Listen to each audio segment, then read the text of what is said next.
Headline से ॾिठियूं breaking news तव्हां शेयर कंदासीं। कराची में अबुल हसन असफ़ानी रोड ते सिंध पुलिस ऐं ॾोहारनि विच में मुक़ाबिलो थियो आहे।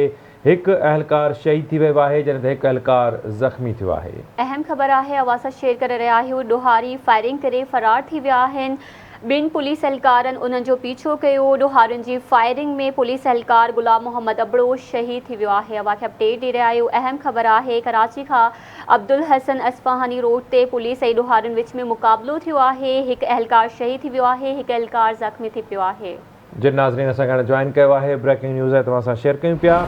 अबुल हसन असफ़ानी रोड ते पुलिस ऐं ॾोहारियुनि विच में मुक़ाबिलो थियो आहे। हिकु अहलकार शहीद थी वियो आहे जॾहिं त हिकु ॼणो ज़ख़्मी थियो आहे। ॾोहारियुनि जी फायरिंग में पुलिस एहलकार गुलाम मोहम्मद अबड़ो शहीद थी वियो जॾहिं त हिकु अहलकार ज़ख़्मी बि थियो आहे। अहम ख़बर है अवां सां शेयर करे रहिया आहियूं। कराची खां अब्दुल हसन असफ़ानी रोड ते पुलिस ऐं ॾोहारियुनि विच में मुक़ाबिलो थी पियो आहे। हिकु अहलकार शहीद थी वियो आहे, हिकु अहलकार ज़ख़्मी थी पियो आहे। अवां खे अपडेट ॾेई रहिया आहियूं। SSP ज़ुबैर शेख जो चवणु आहे ॾोहारी फायरिंग करे फरार थी विया हुआ त ॿिनि पुलिस एहलकारनि उन्हनि जो पीछो कयो।